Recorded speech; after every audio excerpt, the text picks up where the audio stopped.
In 1998, Gran Turismo forever changed the face of racing video games as the first racing simulator on PlayStation 1. The next year, Gran Turismo 2 raised the bar even higher. It was an instant success that appealed to gamers and car enthusiasts worldwide. In 2001, Gran Turismo 3 A-Spec debuted with PlayStation 2, taking realistic graphics and precision to a whole new level. Gran Turismo 4 came along and pushed the limits even further, racing far beyond everyone's expectations with more than 700 cars and 50 tracks. And now, on the eve of Gran Turismo's 10th anniversary, Polyphony Digital is just hours away from unveiling the newest version of PlayStation's signature franchise at the 2007 Tokyo Game Show, Gran Turismo 5 Prologue. Legendary game creator Kazunori Yamauchi is working until the last minute to fine-tune each car before GT5 Prologue makes its official debut. Such attention to detail is what made Gran Turismo the industry standard, with over 47 million copies shipped worldwide.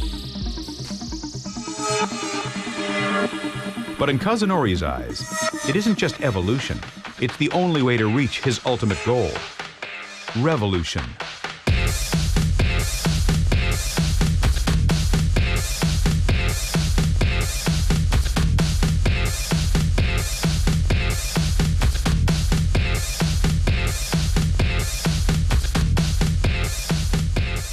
The Tokyo Game Show is the biggest video game event in the world. Kazunori knows that a strong showing is vital to getting both GT fans and the media fired up. So he places even greater pressure on himself to deliver something that he himself is proud of. よく眠れる日の方が珍しいんだけれども、その理由はね、やっぱり常にグランツーリスモのことがすごい気になって仕方がない。大丈夫？9時半。本当は GTR から離れていかなきゃいけないのに、先頭がなんで？どうしようかな。ちょっとさ、俺さ、後で運転させて。これさ、何でデモしようかな。自分でゲームを作る機会に恵まれた時、これは1993年ぐらいのことだったと思いますけれども、その時に出した、企画、全部で僕そうですね、100個ぐらいは企画を考えたと思いますね。企画書を作ったと思いますけれども、その最初の企画書がグランツーリスモでしたね。Kazunori and his team worked diligently to make each new iteration of Gran Turismo more realistic and robust than the previous one. When Gran Turismo first released on PlayStation 1, many gamers weren't ready for it. They were used to arcade-style racing games. But Kazunori's passion for the automobile kept him true to his vision of creating the ultimate driving simulator.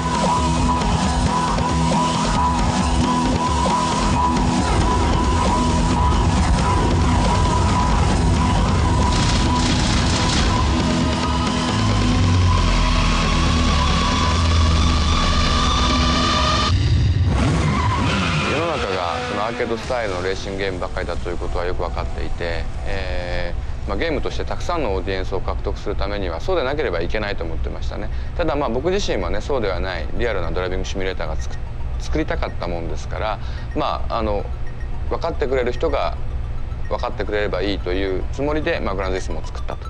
At first, Gran Turismo's popularity caught the entire automotive industry off guard. But once they saw that gamers were forming large enthusiast clubs around the cars inside the game, car manufacturers quickly realized Gran Turismo's potential to promote their brands.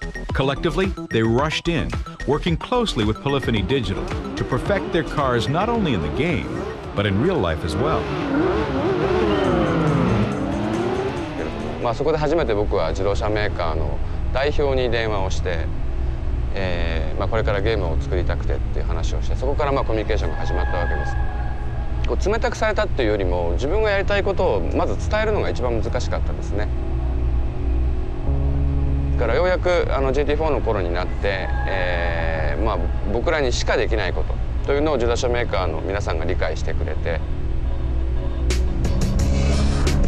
before the EVO was even sold here, there were people coming up to me telling me how much they love the car, and I said, how do you know? You've never driven it. It's not sold here. They say, well, I drove it on my Gran Turismo. エンジンのトルクは絞らなくて。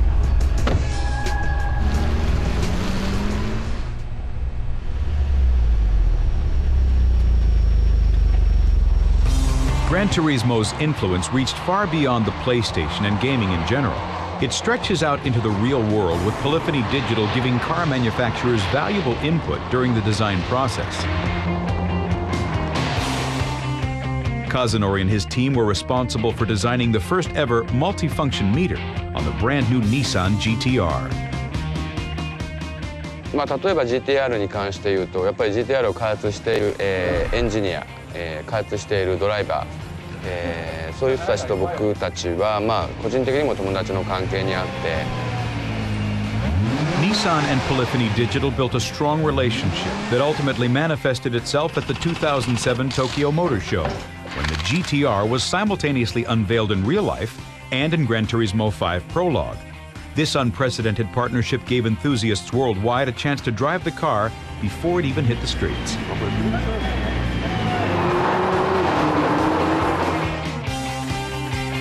The influence of Gran Turismo to old car enthusiasts, younger, new import enthusiasts alike, I think it's far-reaching, and it's a good thing. Gran Turismo enthusiasts are all over the world, and every year Kazunori catches up with them by traveling to SEMA, the world's largest automotive specialty trade show. We're here at the SEMA show in Las Vegas.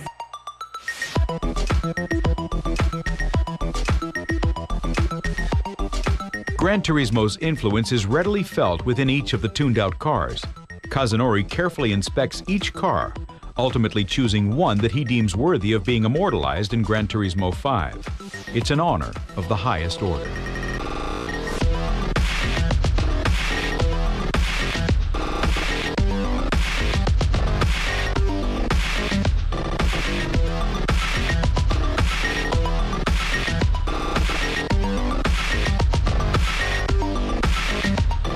You're going to see yourself in the next version of Gran Turismo 5. It's going to be pretty cool.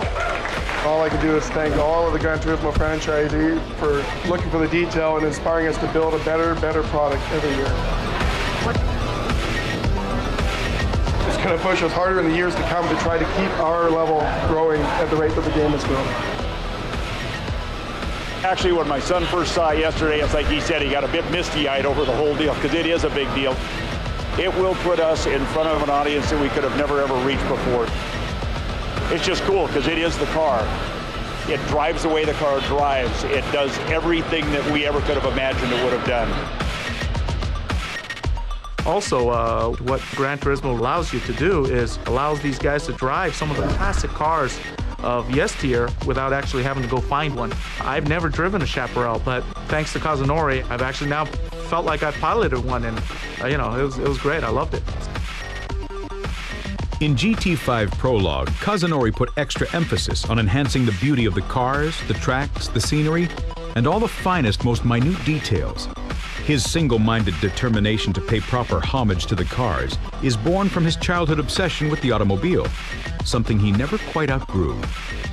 車に興味を持ったのは、4歳ぐらいの時ですけど、自分でね、俺は車が好きなんだなって自覚したのはどうだろう、8歳ぐらい。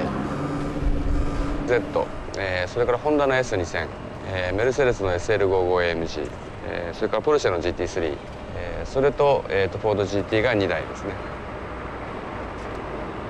まず物の形として、僕が自動車の歴史上一番気に入っている形だっていうのが、何しろ一番大きな理由で、活躍した時代っていうのがね、僕がちょうど生まれた頃、ルマン24時間レースで活躍していたので、それもあって好きになったということですね。As Gran Turismo evolved closer and closer to reality, its fan base grew beyond just enthusiast gamers and tuners. Inevitably, professional race car drivers from Formula One to drifting began embracing it as well.